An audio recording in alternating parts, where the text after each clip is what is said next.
As Professor Shonaya makes her way to the podium, I'd like to invite the representative of the National Conscience Party, Chief Martin Onovo.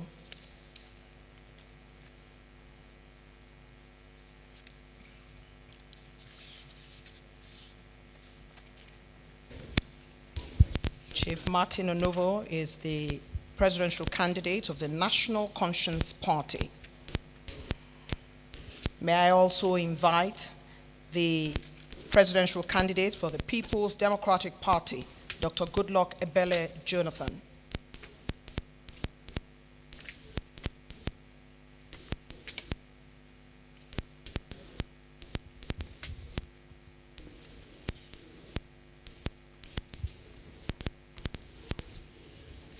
Dr. Goodluck Ebele Jonathan is the People's Democratic Party presidential candidate. May I invite the presidential candidate of the United Democratic Party, UDP, Chief Godson Mbodile Okoye.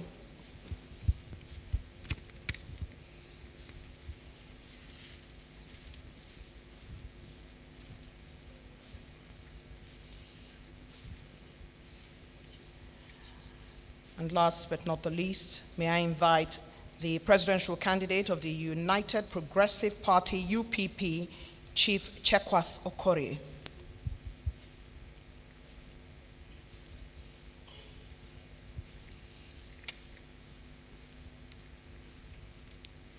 As Chief Chekwas Okorie, representing United Progressive Party, is making his way to the podium, I'd like to remind us all that the All Progressive Congress, APC, the COA Party, People's Democratic Party, United Democratic Party, and United Progressive Party are the presidential candidates scheduled for this session. We have 5 in our midst, and we want to thank them for coming. I'd like to call for the national anthem.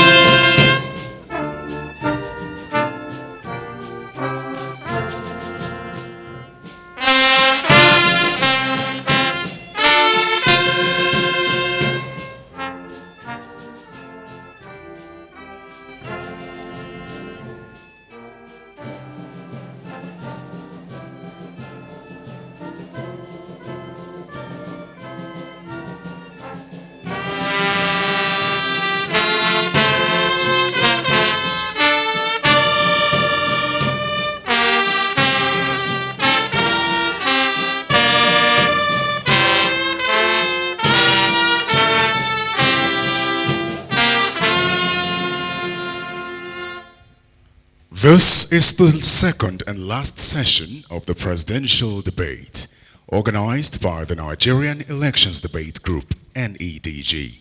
You are welcome. May I, at this point, request all candidates to come forward from behind their podium and stand over here and exchange pleasantries, handshakes, and possible embrace themselves in the spirit of friendship, love, and the spirit of togetherness in Nigeria.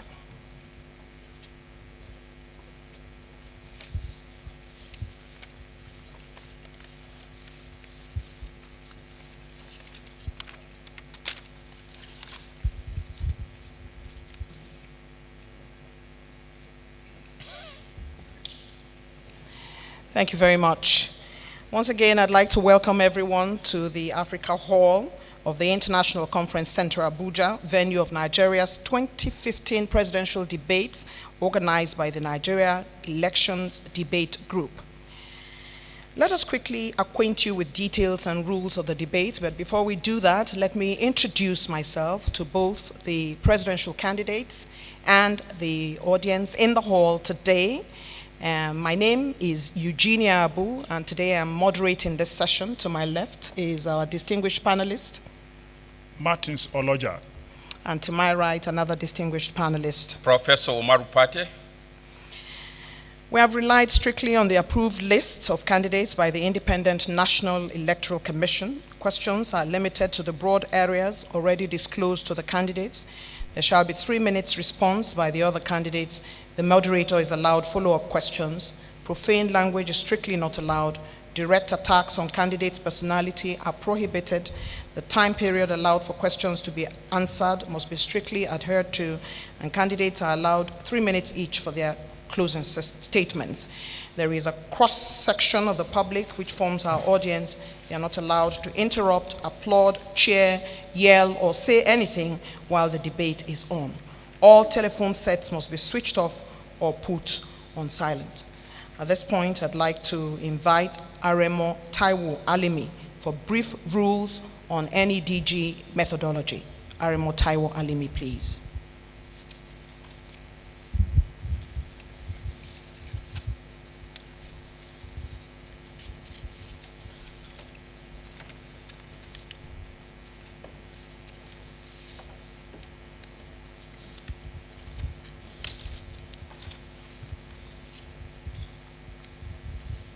Thank you very much. We welcome you all to the final round of the Presidential Debate 2015 by the Nigerian Elections Debates Group. The only rule that we have, which is very important, is that no presidential candidate is allowed to endorse another candidate on any DG debate platform. We once again welcome you and now proceed on to hand over the envelopes containing the questions that the moderator and panelists will be asking, which they will be seeing for the first time.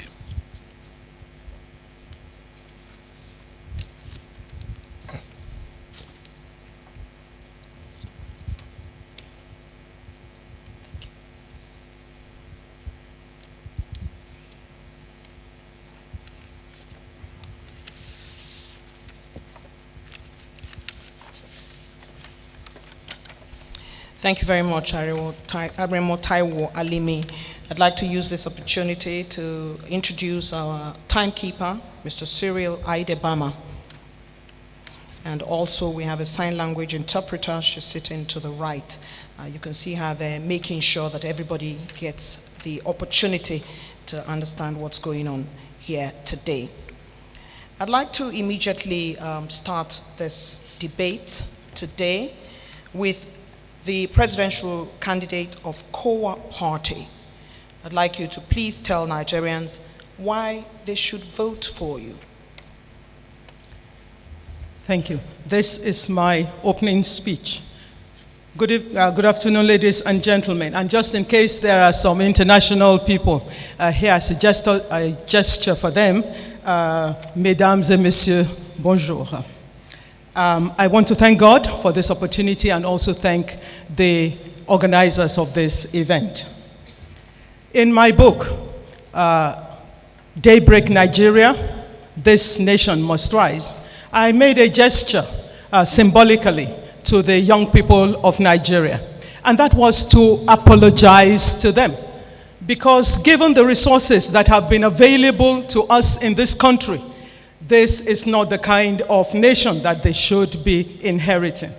I therefore felt it was important to do that. Today I would also like to make another symbolic gesture, and that is to say thank you. Thank you to all the Nigerians who have worked hard, who have done their best to resist the evil in the land, the corruption that had been threatening us over the years. People who have been relentless in their work, who have done it faithfully.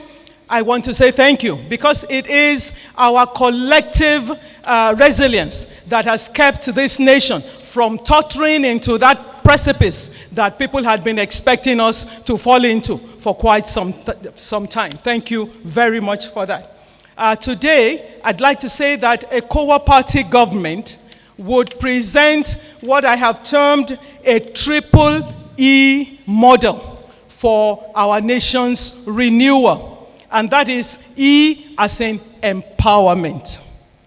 The empowerment of our people, because they are our greatest resource. The empowerment of our institutions, the judiciary, the legislature, INEC, other bodies, and the empowerment of our economy. this triple E model will seek to restore Nigeria to where it used to be, because we did start well. Our former heroes who fought for our independence set us on the right track, but somehow we lost our way.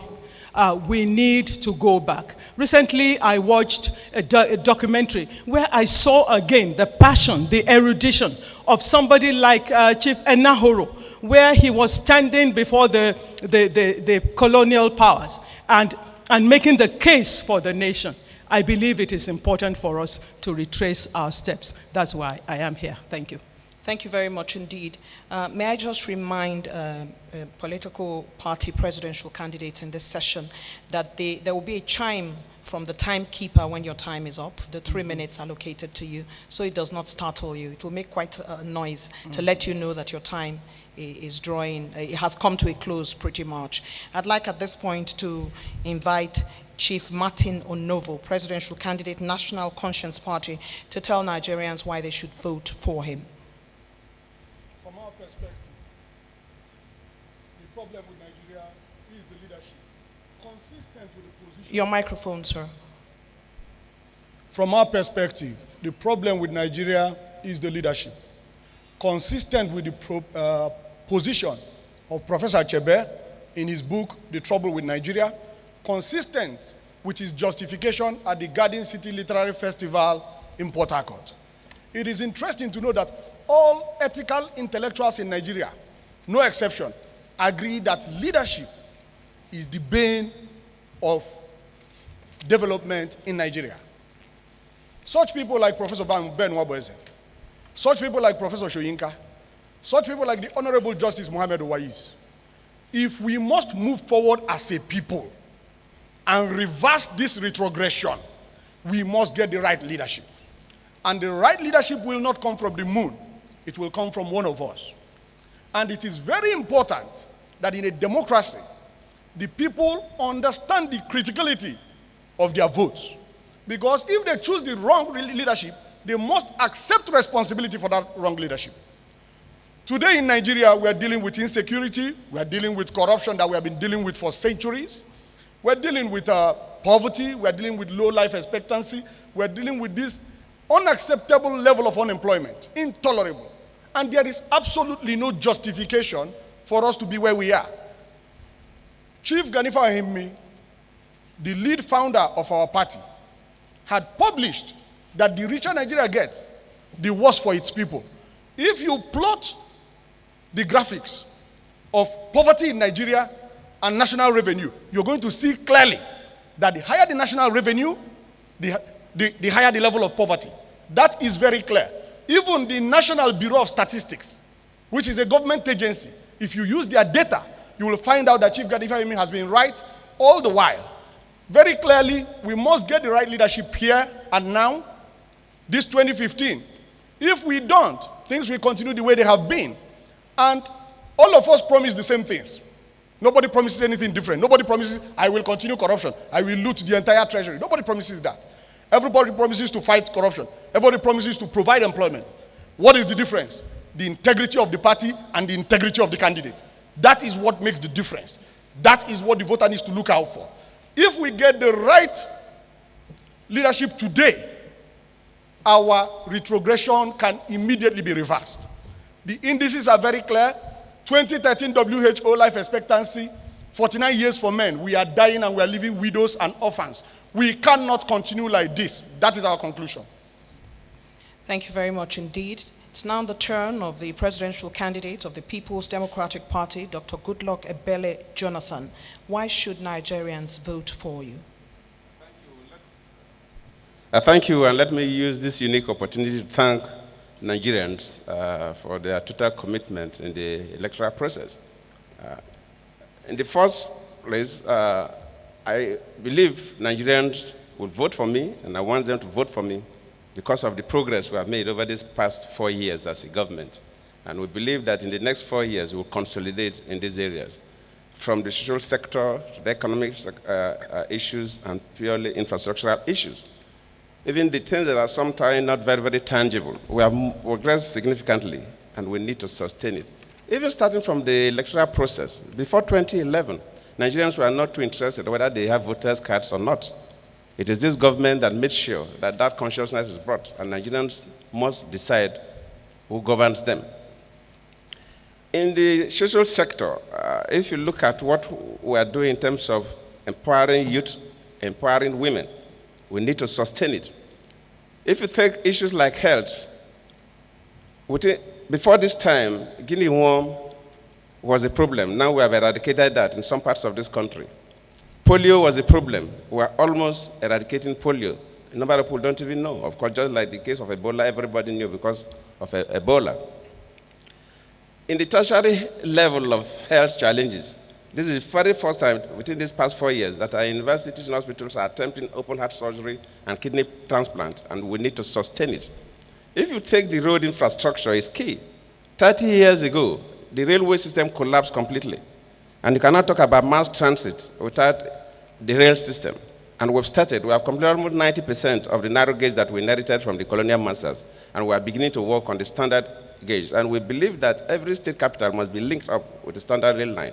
That's the only time you can begin to talk about mass transit. If you go to agriculture, you see what we have done so far. Farmers get fertilizers directly, and they are improving significantly. The power sector is sensitive. For us, for micro, small, and medium-scale enterprises to thrive, power must be stable. And the only tonic is the privatization that we have done. We are midwifing that process from 100% control of power by government to 100% control by the private sector. And it take about the next 18 months or so to manage that transition. And when that is done, just like we have taken GSM almost for granted, we also take the power for granted. So it's a very, very sensitive period. And because we have done quite well in these areas, that is why we believe that if we must not move backward as a nation, if we must move forward as a nation, then you allow us to continue. You can go on and count in a number of issues. If you take the educational sector, for example, we realize that in the North, the number of dropouts at the basic level was so high. That's why we introduced the Almajiri schools. We made sure that... Thank you very much, Presidential Candidate of the People's Democratic Party. We must go now to Mr. Okoye, who is the United Democratic Party Presidential Candidate. Begging your pardon, Chief Okoye. Thank you very much, and I thank the audience, the NEDG, for this wonderful opportunity. Fellow Nigerians, we are on the threshold of history. And I commend us for creating this opportunity for us to interact as Nigerians. Don't look at me as somebody that wants to be your overlord. See me as one Nigerian who seems to know what the problems are and who has the courage to proffer some solutions. Nigeria has been ruled for more than 50 years based on a manual, an incomplete manual for colonization. And for 50 years we've tried it. It cannot produce development because it's not fashioned to produce development. But we are working on it to produce development. Therefore, we must do things that will bring about development. And we know what the issues are. And that's why we, the generations of Nigerians born in the late 50s and the 60s, that grew up in the 70s and went to school in the 80s, are saying, based on our collective hopelessness, that 2015 is not about East, West, North, or South. It's not about Islam. It's not about Christianity. It's not about paganism. It's not about any of the parties. It's not about PDP or APC or the world for attraction between them. It is about the right of Nigerians, their ability to reclaim their sovereignty from a tiny cabal that has held them hostage and divided them along ethnic and tribal lines for more than 50 years, making them weak. That is what 2015 is about. It is about that right. And we have the passion, we have the depth of knowledge. We believe that this country, this beautiful country created by God, should, as a matter of urgency, take the quantum leap it desires. We have the solutions because every nation is gauged, is weighed, is qualified based on 3 key statistics: the strength of your laws, the size of your army or the efficiency, and then the strength of your economy. These are the 3 underpinnings for rating every country in the world. And I believe that we have what it takes to reconstruct this apparatus we inherited from the British to provide the development that will make Nigerians happy, that will bring prosperity to this land, and that will make sure that we're a happy country. I thank you. Thank you very much indeed. I'd like now to call on the United Progressive Party presidential candidate, Chief Chekwas Okorie. Why should Nigerians vote for you? Thank you very much. I'm making myself available for the office of President of the Federal Republic of Nigeria because I want things to change. I want us to move away from where we are to where we should be. There is nobody who can say that he's comfortable the way we are. But I'm sure everybody wants a very great change that will touch lives, change that will make every Nigerian comfortable. Now, we are not designed structurally, politically structurally, to develop. We are not designed in Nigeria to challenge leaders, to be creative, to be able to explore and exploit the comparative advantages they have from their various zones, if you like, federating units. And my leadership is going to insist on opening up of the economy, on through federalism, on personal example. I mean, it's easy to refer to Lee Kuan Yew or Nelson Mandela or all the other great leaders, but these were people that made great sacrifices. These are people who, by their personal example, they were able to engineer revolution. And so the UPP that I stand on this platform has come up with a revolutionary agenda. And of course, when you look at it, you see that our symbol is the tiger. So we are coming into this leadership with the boldness, the courage, and the charisma, the aura of the tiger. The tiger protects his cubs with his powerful teeth. The tiger tears down those who come to run the economy down. We will ask questions in UPP government.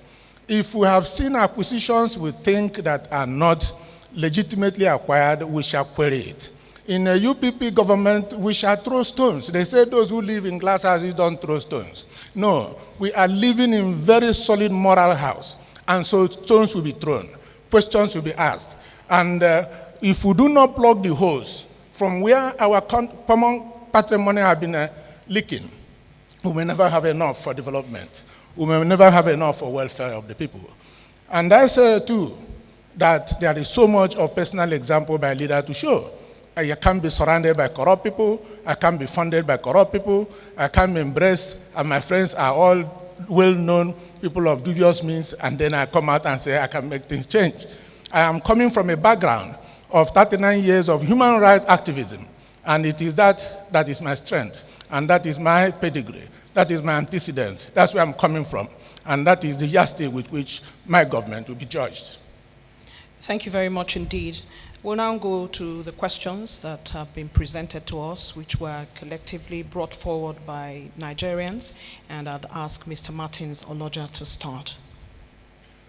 With the National Conscience Party presidential candidate, Mr. Martin Onovo, we'll see that wherever 2 or more are gathered in the name of Nigeria's future, corruption is a discussion point. Even the last speaker mentioned corruption and the effects of corruption. What is more, even the yearly rating of Transparency International that has been rating Nigeria as a very corrupt nation, and it's becoming very embarrassing. What will be your template for tackling this menace?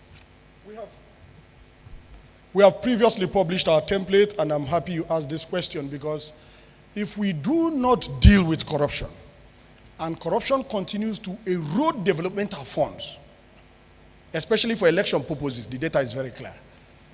then we will not have funds to fund developmental projects. If you remember the 360 billion for roads in 2003, election matter. You remember the $16 billion for power, 2007, election matter. You remember the oil subsidy, 2011, election matter. Look at the colossal sums, staggering sums. Oil subsidy was over 2 trillion. Imagine what 2 trillion can do. Our strategy is called the 4 E's. It is a comprehensive strategy. The first E is education. Education in terms of orientation and anti-corruption advocacy.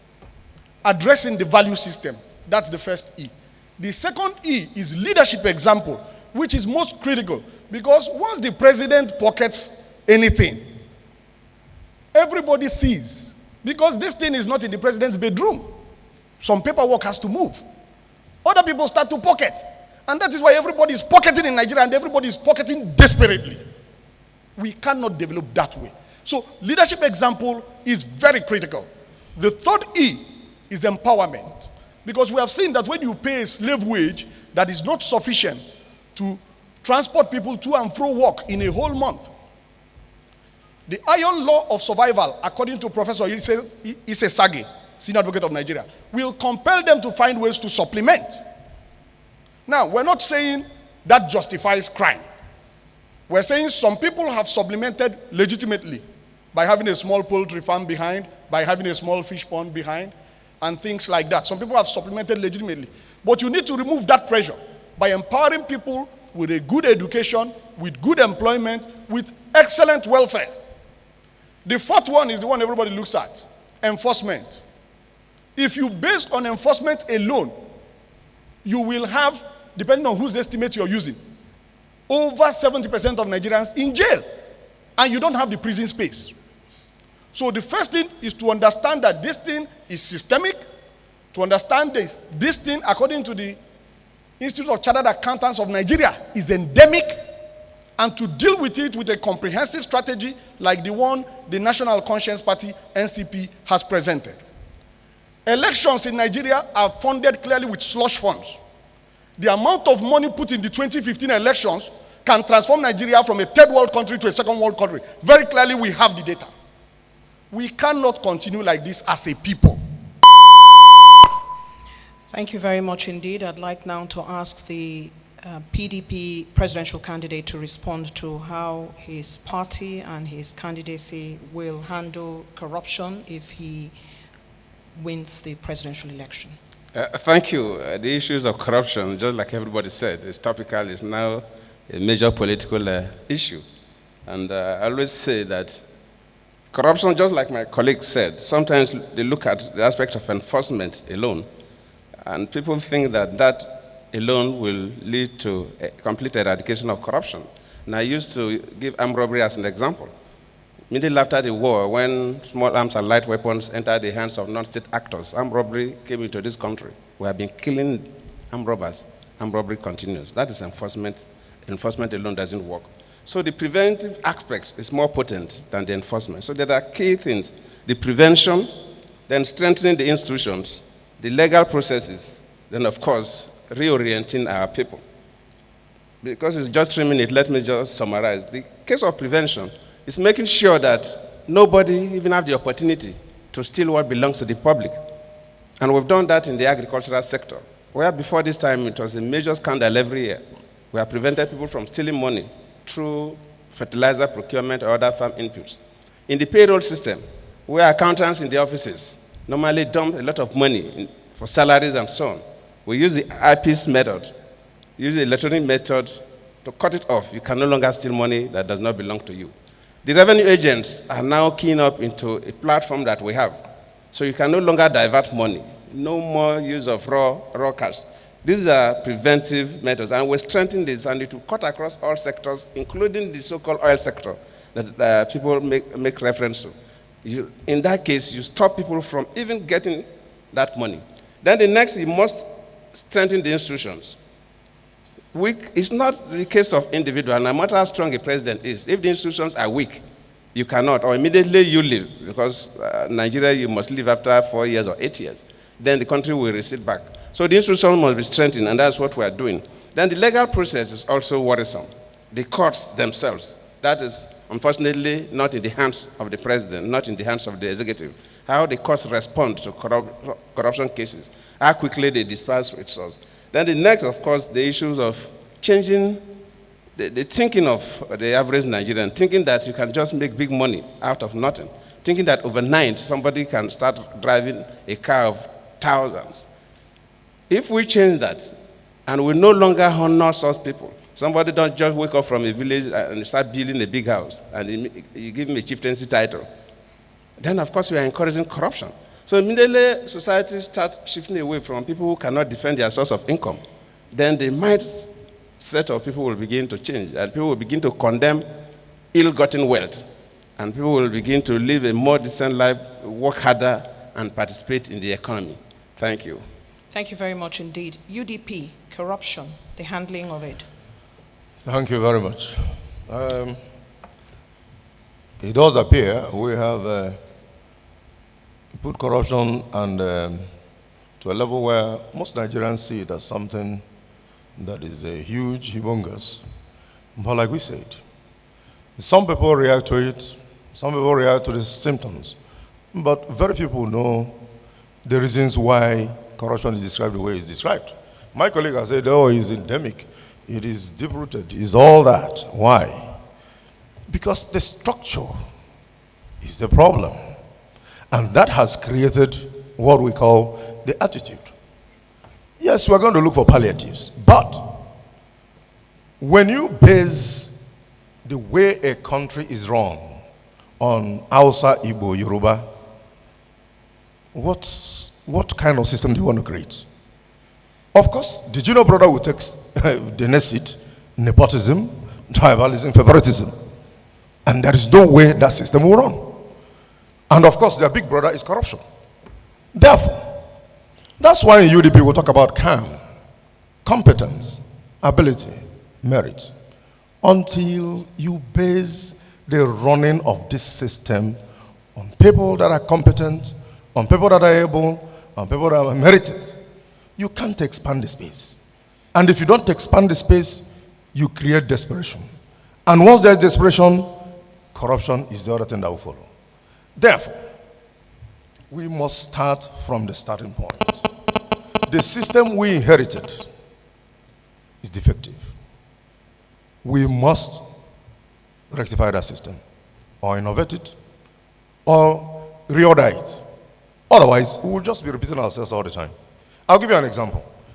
A former military administrator in Nigeria was being tried for corruption. What did he say? I mean, a lecturer in University of Lagos, where we were reading law, was giving us evidence. In evidence, he was telling us about excuses to criminal liability. He talked about accident, talked about madness, talked about self-defense. And he said, Coca is my cousin, as a defense. And everybody in the class was like, which one is this?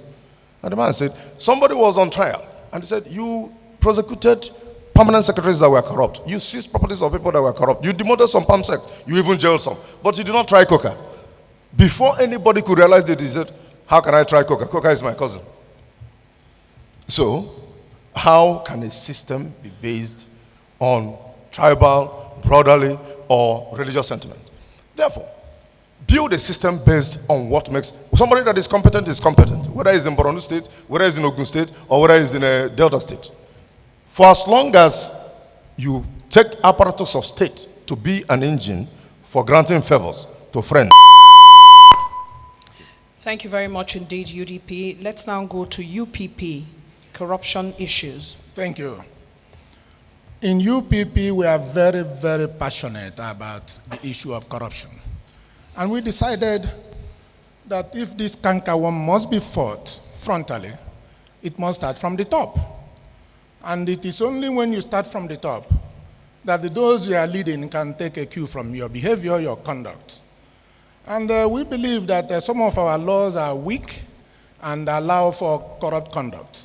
Some don't even exist that will discourage it or punish corruption adequately. And so we decided that in a UPP government, declaration of assets is not only going to be compulsory, it will be public. And it will be from any person in the position of director to president of Nigeria, not just those in elective offices.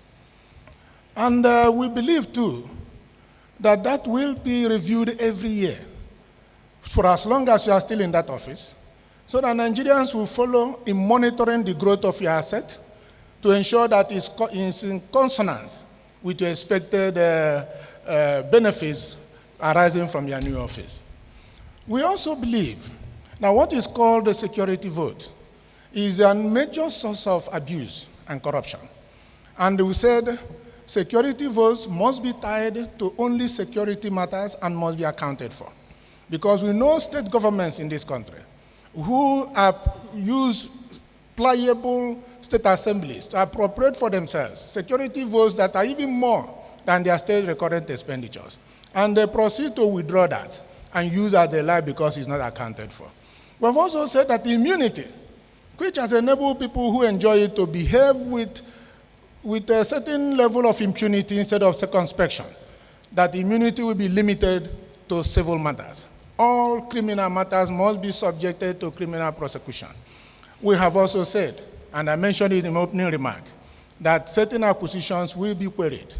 And of course, we have relationship with international bodies that will help us track our funds. I mean, recently we've been having a repatriation of certain funds, but that's not enough. There are so much outside there, and they are in the names of either surrogates, and we'll track these things down. So there will be no hiding place for corrupt people. And once you plug all the holes that encourage corruption at the highest level, I can assure you the Nigerian people, the Nigerian followers who are fantastic followers will follow you. And however, that simply means that we'll have enough to implement all the other developmental projects, but not enough for a few greedy persons. Thank you very much. Thank you very much indeed. The next question will be taken by Professor. Oh, I apologize. Professor Shonaya, it's your turn to discuss the issues of corruption and how your party is going to handle that. It's a COA party. Thank you very much. First of all, I would like to say that the fact of our underdevelopment is not an act of God. It is because we are corrupt. We pocket, as has been said, monies that are supposed to be used to develop our society. They are diverted for private consumption. I'd like to tackle this issue of corruption on two levels: the monetary level and then the non-monetary kind of corruption, along with the very good ideas that have already been mentioned by my co-debaters. The attraction of public office in terms of the remuneration is just too great. It brings all kinds of charlatans into the arena because, as we all know, we keep getting this data. Nigerian legislators, Nigerian politicians are the highest paid and so on in the world. How can we be an underdeveloped country, or if we like to be nicer to ourselves, a developing country, and yet be the ones that would earn the fattest salaries? Somebody has also mentioned the issue of the security votes. We must tackle that issue. People should earn normal salaries that are commensurate with the job that they do. I do not see what job anybody is doing in the public sphere that allows that person to take 20 million naira home at the end of the month. That's one. The non-monetary issues of the running of our public system must be merit-based. People must be rewarded for the work that they do. When it comes to the time to select maybe permanent secretaries, how come it is party bigwigs? How come it is the godfathers that determine who gets promoted? The person who has been working all along, whom everybody recognizes, has been doing their work faithfully, is passed over and over and over again. We must stop it. Thank you very much, Kowa Party.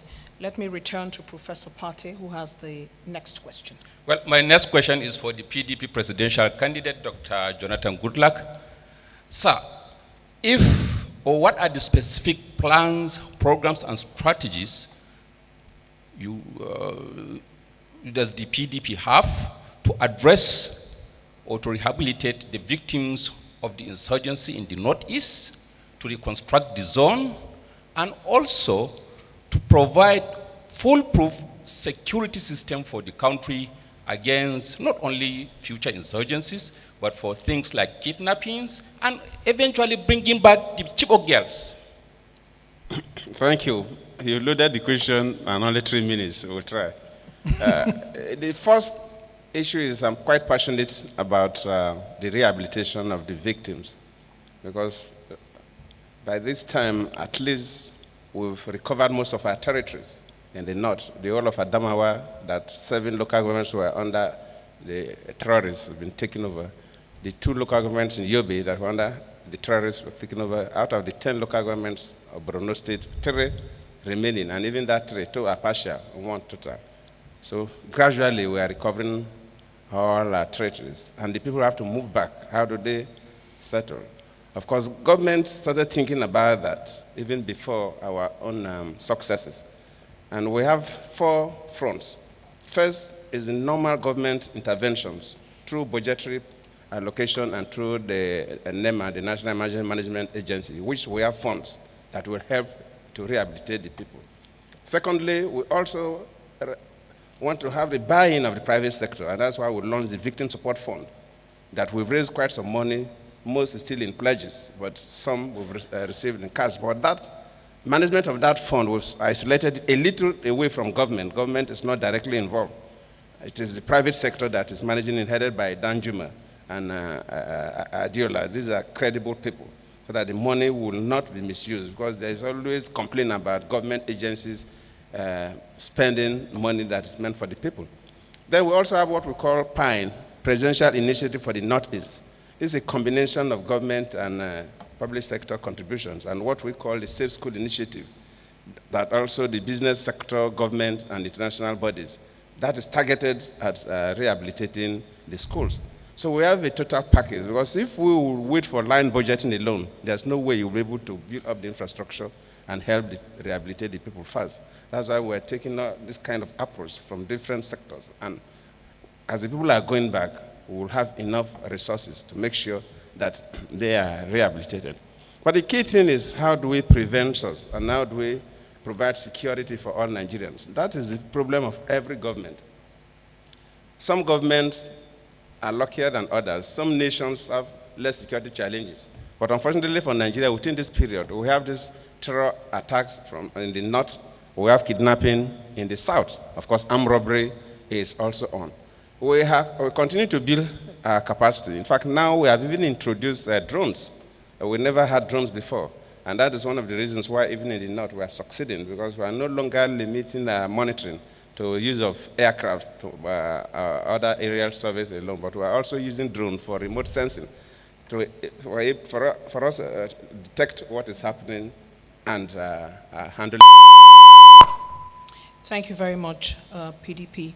Let us ask UDP to please respond to the same question Professor Pate asked, which has to do with security breaches, Boko Haram insecurity, return of kidnapped persons, and how to manage all of those.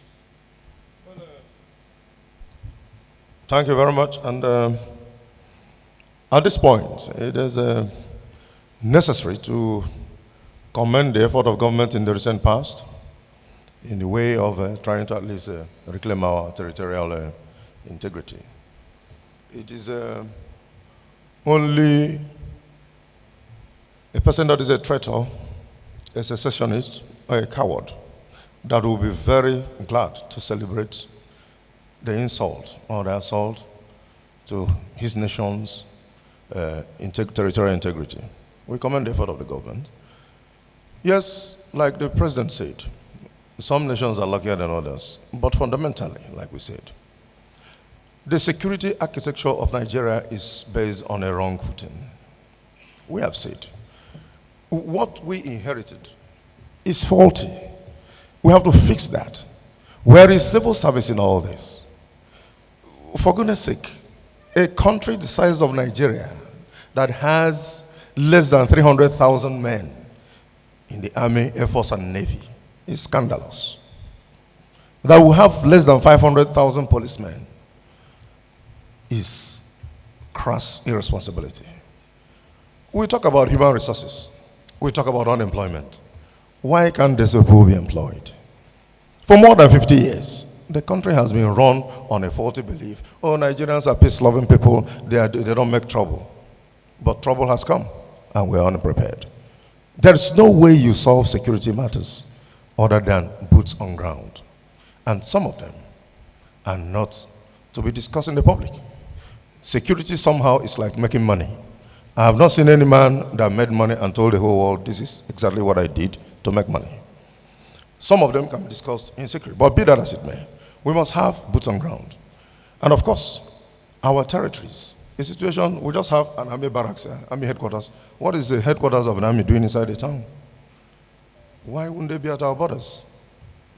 You see, wrong things have been done for so long. We must correct them. And that's why so many people are confused. We know what these problems are. It's only a matter of opportunity. Those that have been running it don't know what the problem is.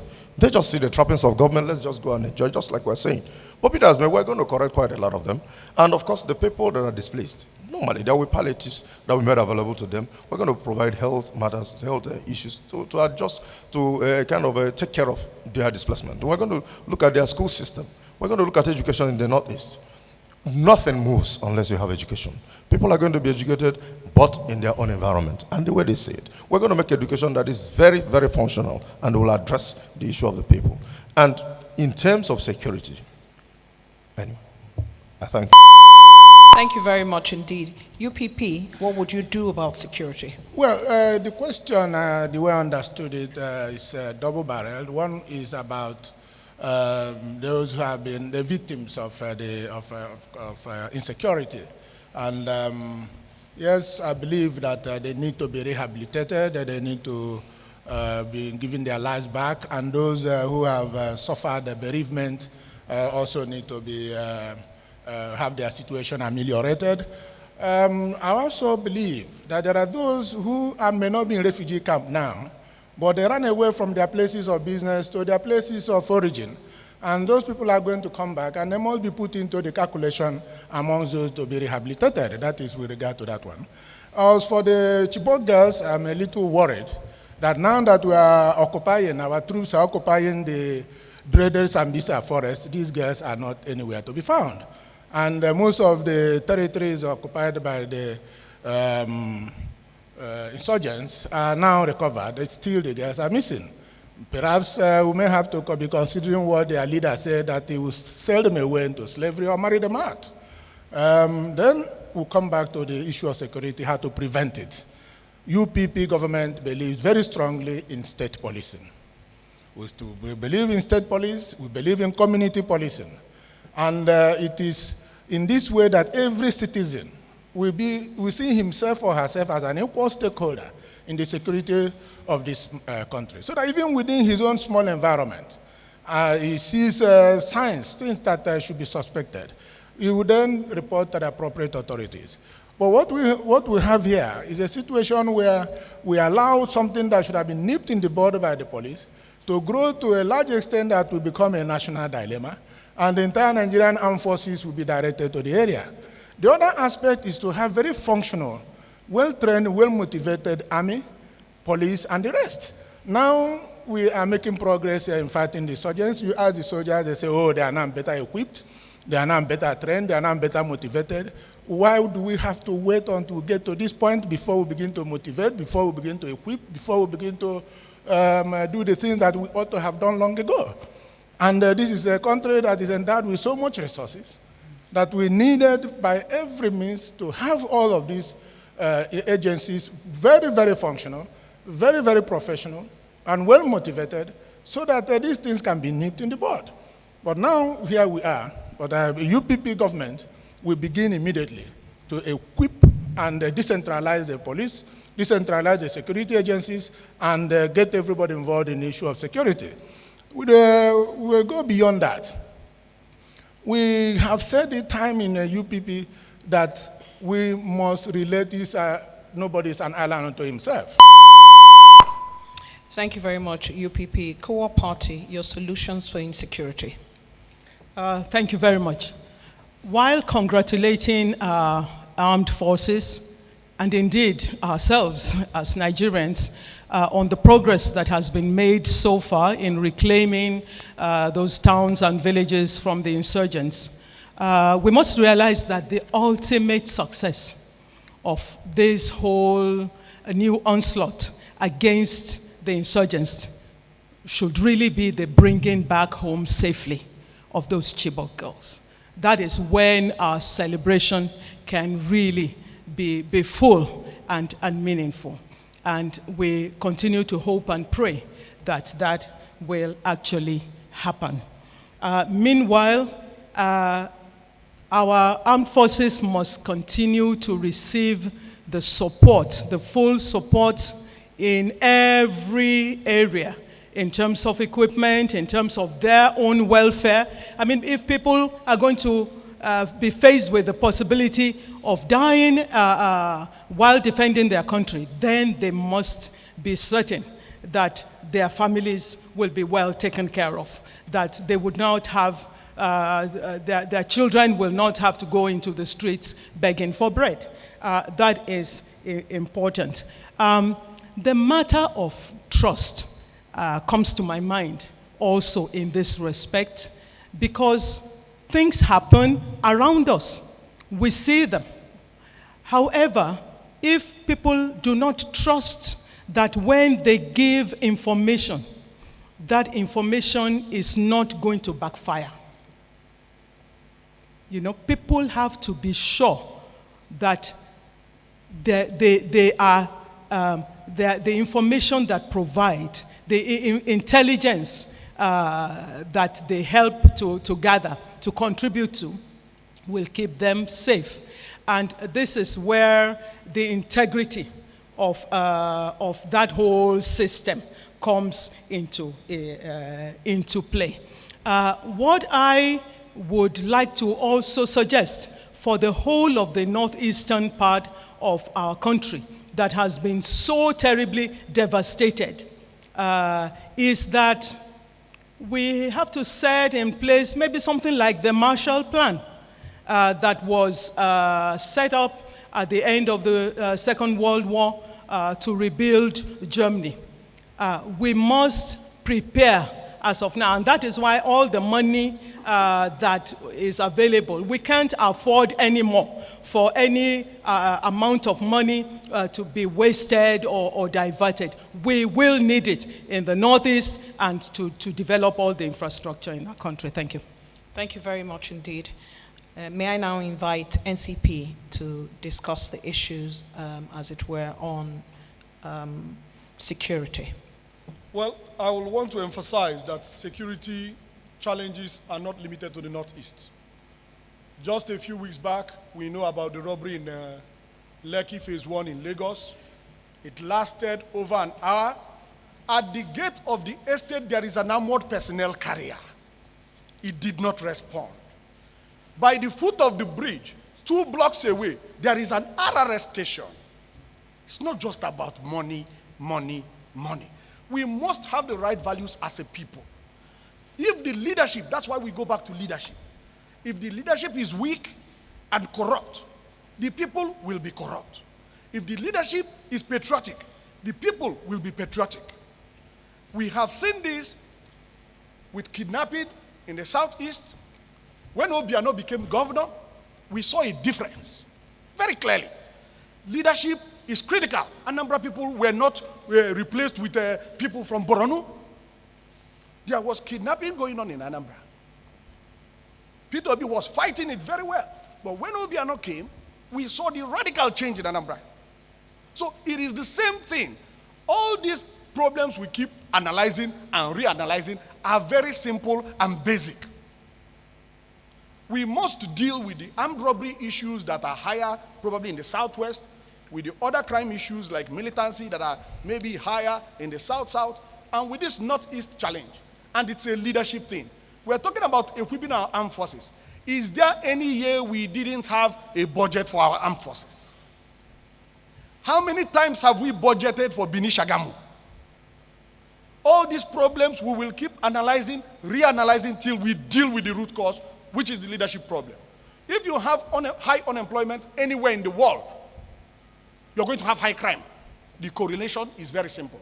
With the level of unemployment, with the level of corruption, with the level of impunity, very vexatious impunity, that the political rulers of Nigeria exhibit, it provokes people to follow their line of lawlessness, their line of crime. When people know how much oil per barrel is sold, they know how much production Nigeria makes because they are public numbers. They imagine the revenue. They hear a budget every year and they don't see it. Everybody doesn't have the same moral threshold. It is not an excuse, but these are root causes we need to deal with before we bring in these other issues of motivating our soldiers. And you can't motivate with corruption. Corruption universally demotivates. Equipment, all these things are not about funding because we had them better when we had less funds. Thank you very much. May I remind participating presidential candidates that the issues that are raised would be best addressed if you let us know what your party will be doing as solutions. That is perhaps why the debate is on. And indeed, that is the real reason for the